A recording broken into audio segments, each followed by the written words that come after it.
Lanjut ke halaman 6 di surat Al-Hujurat ayat 15. Innamal mu'minuna alladzina amanu billahi wa rasulihi thumma lam yartabu wa jahadu bi amwalihim wa anfusihim fi sabilillah ulaika humus shadiqun. Sesungguhnya orang-orang yang beriman hanyalah orang-orang yang beriman kepada Allah dan Rasul-Nya. Kemudian mereka tidak ragu-ragu dan mereka berjihad dengan harta dan jiwa mereka pada jalan Allah. Maka mereka itulah orang-orang yang benar. Quran surat Al-Hujurat ayat 15. Mohon tausiahnya. Sering saya alami. Saya tidak ragu-ragu, tetapi kadang kurang yakin. Mohon dijelaskan agar pendirian itu senantiasa teguh, Ustaz. Nah, apa bedanya tidak ragu dan kurang yakin? Saya tidak ragu-ragu, hanya kadangkala kurang yakin. Kurang yakin itu namanya ragu. Nah, bagaimana biar keyakinan itu menjadi komitmen, sehingga tidak pernah sedikit pun dihinggapi rasa ragu atau tidak yakin yang bisa merubah panjenengan sendiri. Kata Allah, innallah la yughayyiru ma biqaumin hatta yughayyiru ma bi anfusihim. Sesungguhnya Allah tidak akan merubah keadaan satu kaum kecuali kaum itu merubah keadaannya sendiri. Sesungguhnya Allah tidak akan merubah keadaan kita. Misalkan kita ragu terhadap janji Allah, ragu terhadap janji Rasulullah. Kalau muncul keraguan itu kemudian kita tidak mau merubah, tidak mau melawan, ya selamanya kita akan ragu. Mungkin mengalami satu hal kemudian ragu. Misalkan di PHK. Di PHK atau harta bendanya, proyeknya diserobot orang lain. Kalau imannya tidak sodik, jiwanya tidak dipenuhi dengan keimanan, keyakinan penuh kepada Allah, maka dia akan mudah termakan was-was setan. Dia akan menjadi ragu kepada Allah. Saya sudah sholat, saya sudah puasa, saya sudah zakat, bahkan wis umroh, wis haji. Sedangkan Allah mengatakan wa kana haqqan 'alaina nasrul mu'minin. Wajib bagi Allah untuk menolong hambanya yang beriman. Nah, kok nyatanya saya di PHK? Kok nyatanya proyek saya diambil orang lain? Kok nyatanya bisnis saya tidak laku, dagangan saya tidak laku? Bagaimana janji Allah ini? Katanya Allah itu tidak menyelisihi janjinya, sehingga akan muncul keraguan demi keraguan. Memang itu pekerjaan setan. Setan itu tidak mau kalau ada hamba Allah punya iman yang sodik kepada Allah. Apapun yang terjadi tetap bertaut kepada Allah, tempat bergantungnya hanya kepada Allah. Setan tidak mau itu. Saya sudah sholat, sudah ini, sudah itu, semua kebaikan sudah saya kerjakan. Tetapi kenapa Allah timpakan padaku sakit yang cukup berat, menaun dan tak kunjung sembuh? Padahal saya juga sudah berdoa kepada Allah. Bahkan doanya Nabi Ayub terus saya langitkan, tidak pernah tertinggal. Doanya Nabi Muhammad ketika menjenguk yang sakit juga terus Aku berdoa mohon kesembuhan kepada Allah. Kenapa kok tidak sembuh-sembuh? Maka setan akan masuk. Setan akan masuk. Oh, itu berarti Allah nggak kuasa menyembuhkan. Wis berobat rono rene ning dokter ora sembuh-sembuh, wis moro wae ning dukun. Nanti ke dukun kamu akan sembuh. Nah, maka kalau kita orang beriman betul, yakini sepenuh hati dalam hati kita. Iman itu bukan hanya sebatas pengakuan. Definisi iman itu apa toh? Takrirum bil lisan, pengakuan dengan lisan. Tasdiqum bil qalbi, pembenaran dalam hati. Wa amalun bil jawarih, ya, dibuktikan dengan perbuatan. Itu definisi iman. Kalau ternyata diuji oleh Allah dengan hal-hal yang tidak menyenangkan, apa sikap kita? Bersabar. Dan kita yakin dengan janji Allah, la yukallifullahu nafsan illa wus'aha. Allah tidak pernah keliru menguji hambanya. Allah tidak pernah keliru. Dan tidak akan pernah Allah itu menguji hambanya di luar batas kemampuannya. Itu janji Allah. Janji Allah itu imani sepenuh hati. Sakit ini, kok saya menderita penyakit ini? Oh, ini berarti Allah Maha mengetahui. Dengan sakit ini Allah hendak gugurkan dosa-dosa saya sebagaimana pohon menggugurkan dedaunannya. Dan Nabi kita juga bersabda, wa ma yazalul bala'u bil mu'mini wal mu'minah hatta yalqallaha wa ma alaihi khati'ah. Dan senantiasa terus menerus mukmin laki dan mukmin perempuan itu akan terus diuji oleh Allah sampai nanti dia bertemu dengan Allah dalam keadaan tidak membawa dosa. Itu janji Nabi kita. Maka kalau kita memang sudah memilih Islam sebagai jalan hidup, yakini masuk ke dalam aturan Islam secara kafah, totalitas. Sehingga keimanan bukan hanya menjadi pengakuan saja, tetapi menjadi komitmen dalam kita menjalani amanah kehidupan dari Allah ini, apapun yang terjadi. Maka tepis keraguan, begitu datang bisikan dari setan untuk kita ragu kepada Allah, langsung tepis. Allah Maha Kuasa. Allah Maha Kuasa atas segala sesuatu. Makanya kita sudah tahu ketetapan Allah dalam ayat ini. Siapa orang yang benar-benar beriman kepada Allah? Ternyata kata Allah, innamal mu'minuna alladzina amanu billahi wa rasulihi thumma lam yartabu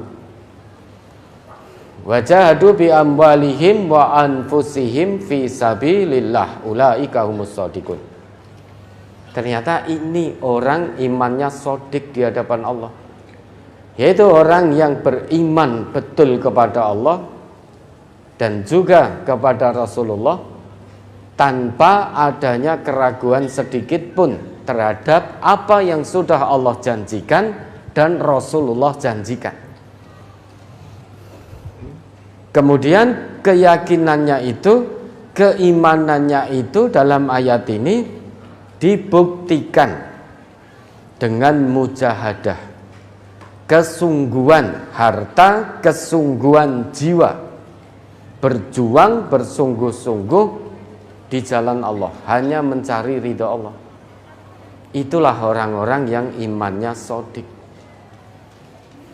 Maka kalau ada sedikit keraguan langsung ditepis, jangan diperturutkan. Bukankah Allah mengatakan wala tattabi'u khutuwatis syaiton innahu lakum aduwwum mubin. Jangan kamu ikuti langkah-langkah setan. Karena sesungguhnya setan itu musuh yang nyata bagimu.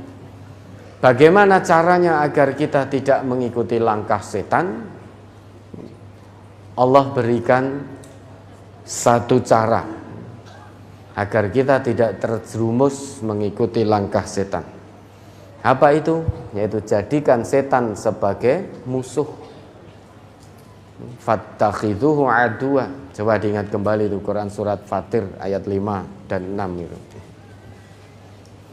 Surat ke-35.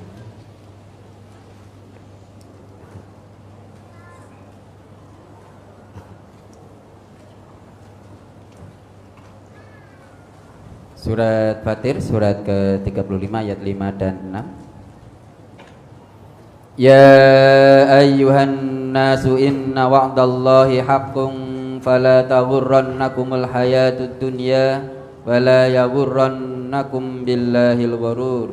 Inna syaitana lakum aduwwun fattakhidhuhu aduwwa innama yad'u hisbahu liyakunu min ashabis sa'ir. Hai manusia, sesungguhnya janji Allah adalah benar. Maka sekali-kali janganlah kehidupan dunia memperdayakan kamu, dan sekali-kali janganlah syaitan yang pandai menipu memperdayakan kamu tentang Allah. Sesungguhnya syaitan itu adalah musuh bagimu, maka anggaplah ia musuhmu. Karena sesungguhnya syaitan-syaitan itu hanya mengajak golongannya supaya mereka menjadi penghuni neraka yang menyala-nyala. Ayat ketujuhnya sekalian Ustaz.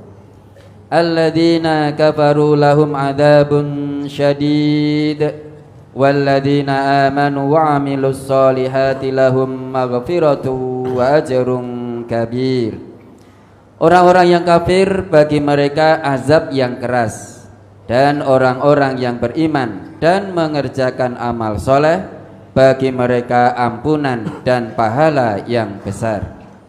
Kita diingatkan oleh Allah, ya ayyuhan nas, wahai segenap manusia. Nah kita ini manusia apa bukan? Kalau merasa manusia, otomatis dia akan memperhatikan ayat ini.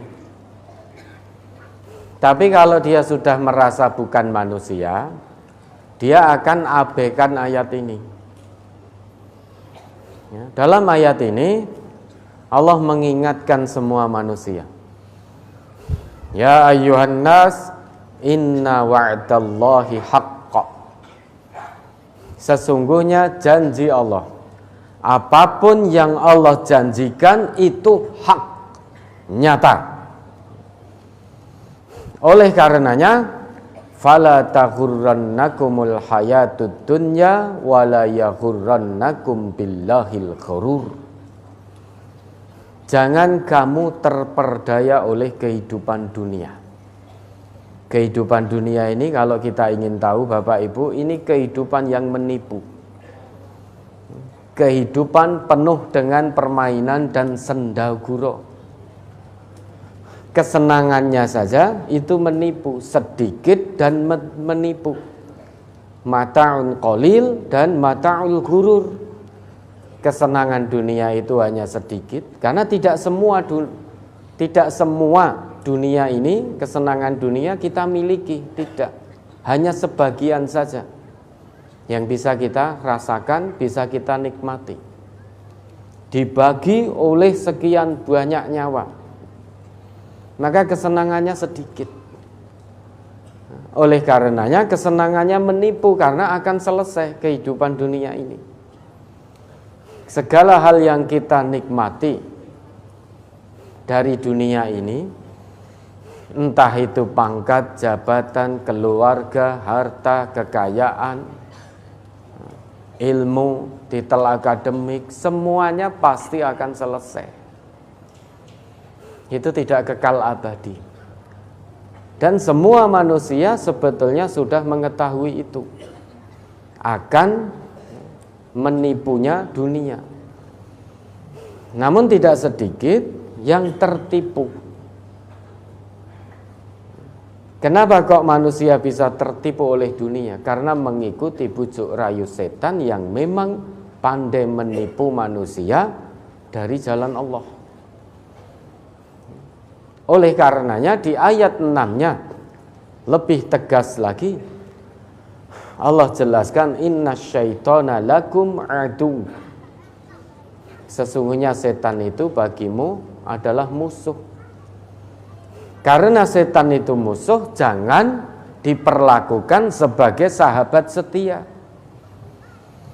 Kalau kita menjadikan setan sahabat setia dalam arti langkah-langkah setan terus kita ikuti, maka kita akan kalah.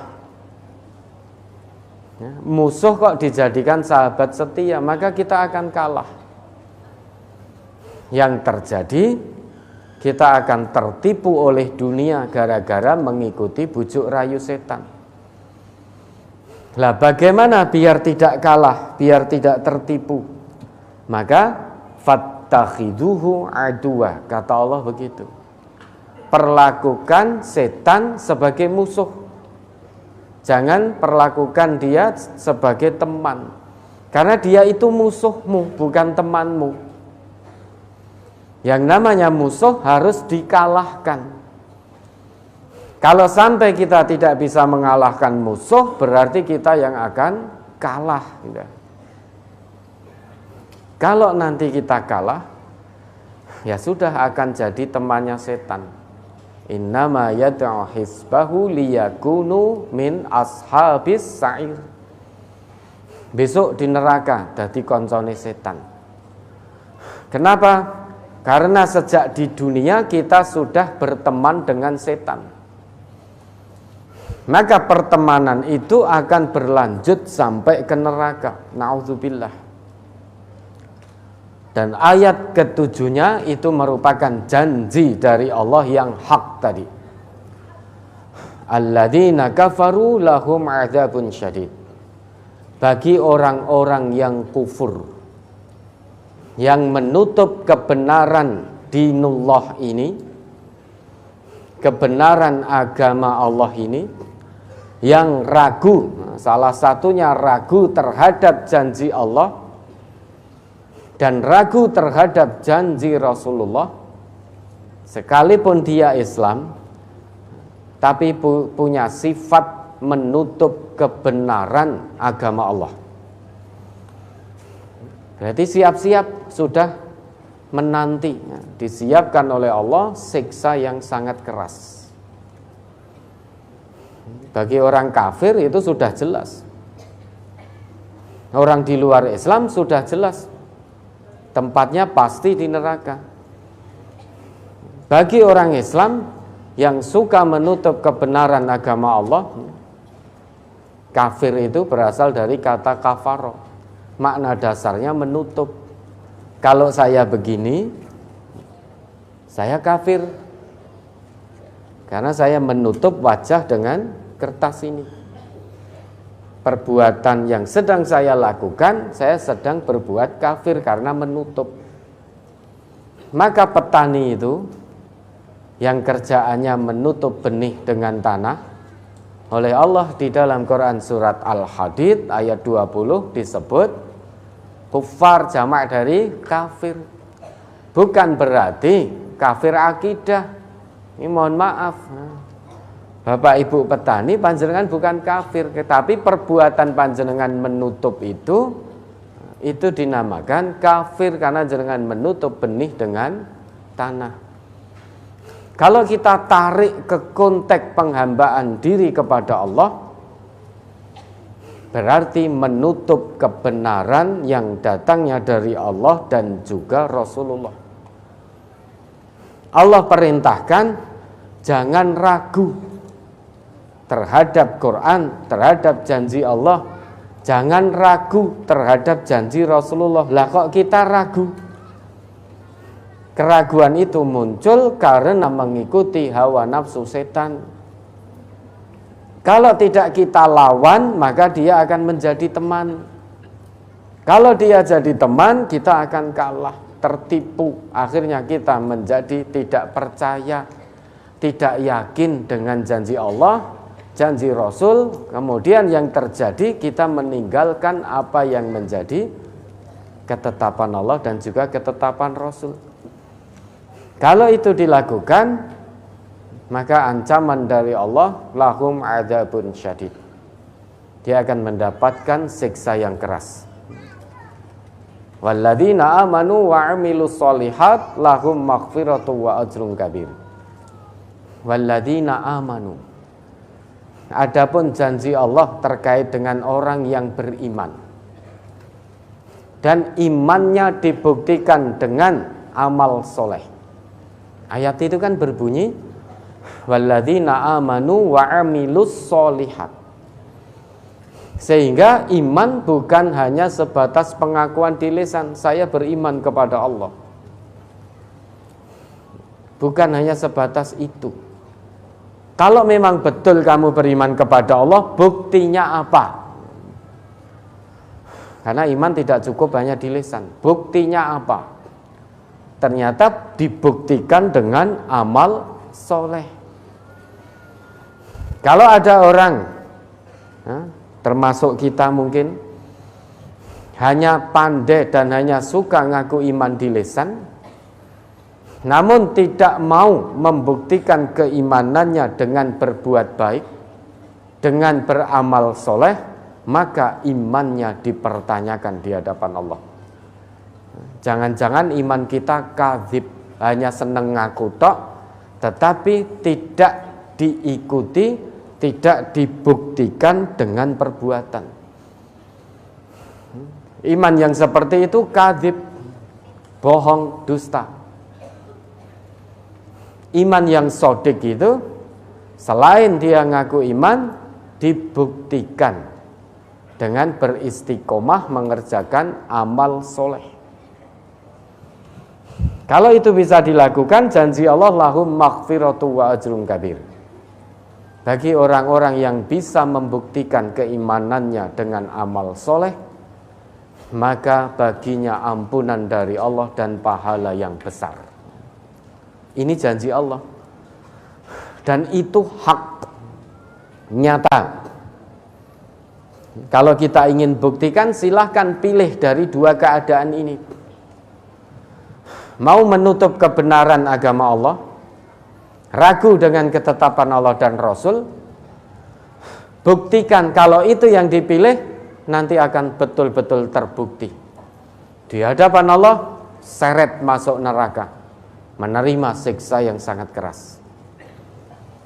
Tapi kalau kita milih keadaan kedua, iman dan amal soleh, iman dibuktikan dengan perbuatan yang baik, kita pun juga akan membuktikan nanti di kampung halaman yang abadi, yaitu kampung akhirat, akan mendapatkan ampunan dari Allah dan pahala yang besar dari Allah.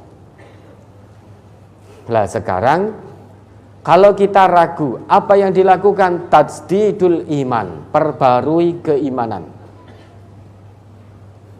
Jangan mengikuti jejak langkah kaki ahlul kitab, yaitu Yahudi dan Nasrani. Wala yakunu, gimana itu ayatnya? Kalladzina utul kitaba min qabl fatala alaihimul amadu faqasat qulubuhum wa qasirum minhum fasikun. Coba diingat kembali itu Al-Hadid ayat 16. Ya. Alam yakni lilladzina amanu an takhsha'a qulubuhum li dzikrillah wa ma nazzala minal haqq wala yakunu kalladzina utul kitaba min qabl fatala alaihimul amadu faqasat qulubuhum wa katsirum minhum fasikun.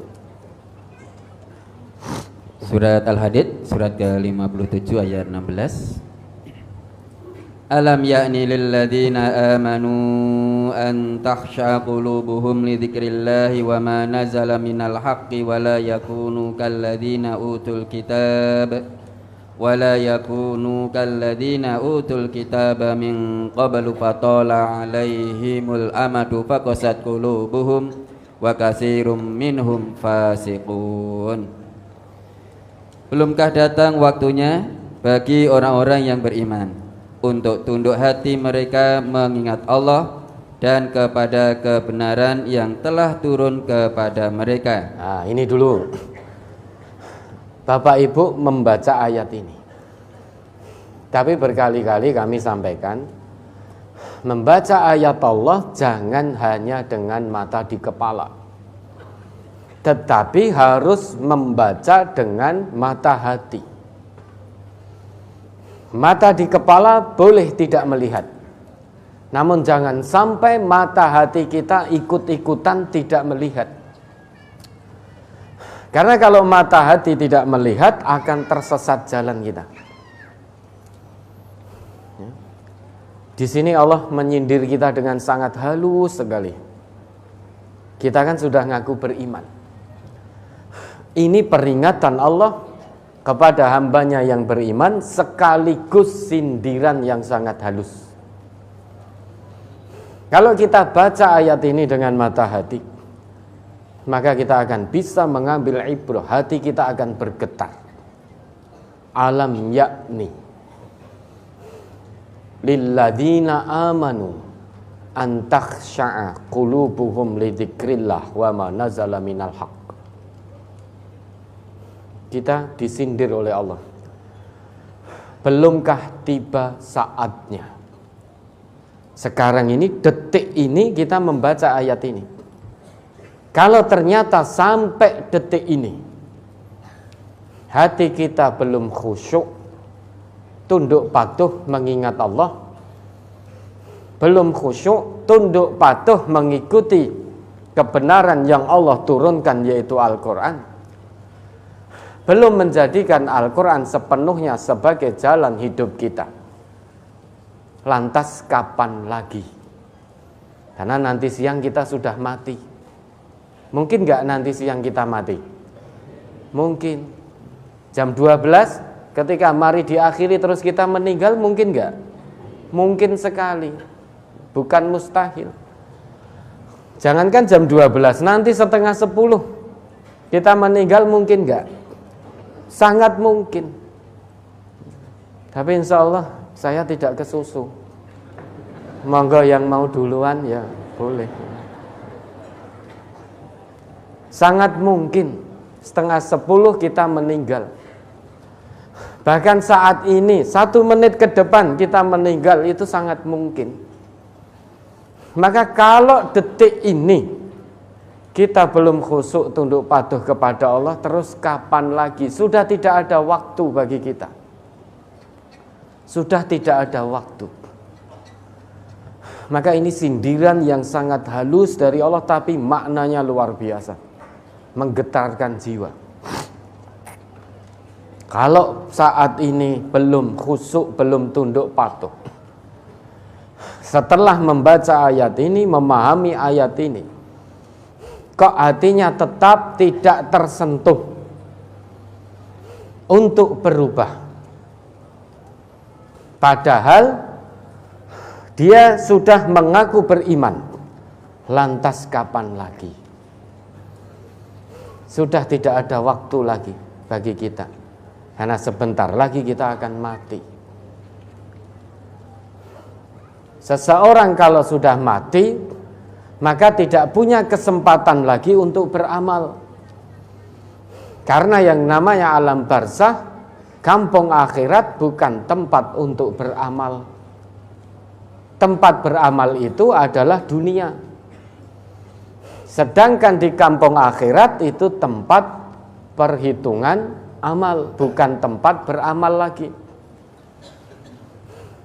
Maka jangan sampai ditunda-tunda untuk berubah menjadi lebih baik. Khusyuk hati. Apa tuh makna khusyuk itu? Khusyuk itu al-khudu'u, tunduk kepada Allah. Hati kita tunduk mengingat Allah, tunduk pada Al-Quran. At-ta'atu, taat pada Allah, taat pada Al-Quran. Walingkiyadu, patuh, Sehingga patuh apapun yang menjadi ketetapan Allah dalam Al-Quran, ketetapan Rasul dalam hadis-hadis sahihnya, kita patuh. Wal istislamu, penyerahan diri secara totalitas kepada Allah, itu namanya khusyuk. Nah, kemudian ayat selanjutnya Allah katakan wala yakunu kalladzina utul kitaba min qabl. Dan janganlah kamu, wahai orang-orang yang beriman, janganlah mereka, yaitu orang-orang yang beriman, berkeadaan seperti orang-orang yang telah diberi kitab oleh Allah, yaitu Yahudi Nasrani. Fatala alaihimul amadu. Mereka melalui masa yang sangat panjang jauh dari tuntunan kitab sucinya yang datangnya dari Allah, yaitu Taurat dan Injil.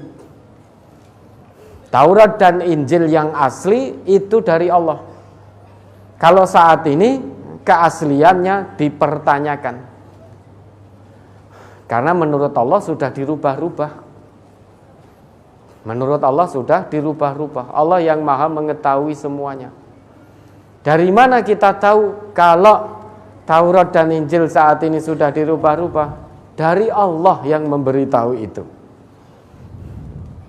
Kita membaca Al-Quran, paham Al-Quran, ternyata kita temukan informasi dari Allah bahwa kitab suci mereka telah dirubah. Fawailul lilladzina yaktubunal kitaba biaydihim wa wailul lahum mimma katabat aydihim wa wailul lahum mimma yaksibun. Maka celakalah orang-orang yang telah merubah-rubah isi Alkitab, merubah-rubah isi kitab suci dengan tangan-tangan mereka sendiri. Celakalah apa yang sudah mereka tulis dengan tangan-tangan mereka, untuk kemudian mereka mengatakan fawailul lilladzina yaktubunal kitaba biaydihim tsumma yaquluna hadza min indillahi liyashtaru bihi tsamanan qalila. Mereka tulis sendiri, mereka rubah sendiri, kemudian mengatakan ini dari Allah. Maka sungguh celaka tangan-tangan yang telah merubah isi kitab suci. Nah, kita jangan berkeadaan seperti mereka. Itu pesan Allah kepada hambanya yang telah mengaku beriman. Melalui masa yang sangat panjang, karena sudah tidak sesuai dengan petunjuk kitab sucinya, apa yang terjadi? Faqasat qulubuhum, hatinya menjadi keras. Wa katsirum minhum fasikun, maka perbuatannya penuh dengan kefasikan dan kemaksiatan. Karena hatinya keras, tertutup, tidak bisa menerima kebenaran cahaya agama Allah ini. Dari sini kita bisa mengambil pelajaran, kalau kita ragu, biar tidak ragu, maka setiap waktu, yaitu tajdidul iman. Ayat ini mengandung ibrah, mengandung pelajaran. Hamba Allah yang ngaku beriman, maka wajib bagi dirinya untuk tajdidul iman setiap waktu.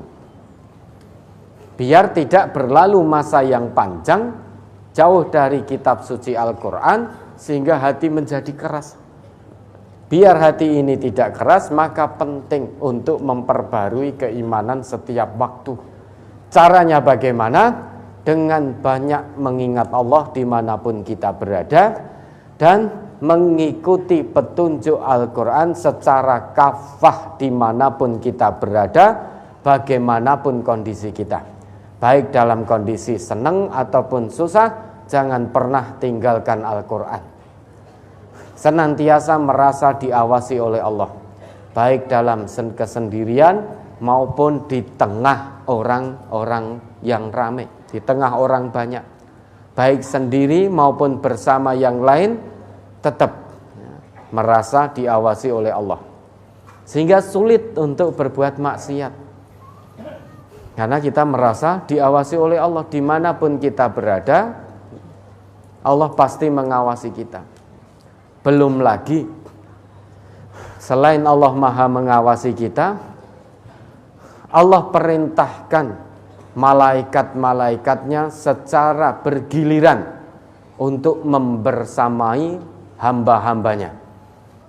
Sebagaimana yang Allah tegaskan dalam Quran surat Ar-Ra'd ayat 11 itu. Lahu mu'aqibatun.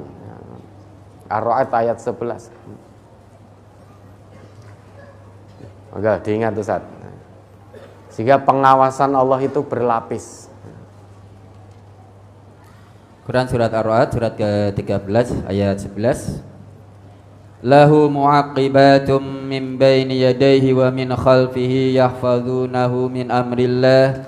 Innallaha la yughayyiru ma biqaumin hatta yughayyiru ma bi anfusihim. Wa idza aradallahu biqaumin su'an fala maraddalah wa ma lahum min dunihi min wal. Bagi manusia ada malaikat-malaikat yang selalu mengikutinya bergiliran di muka dan di belakangnya.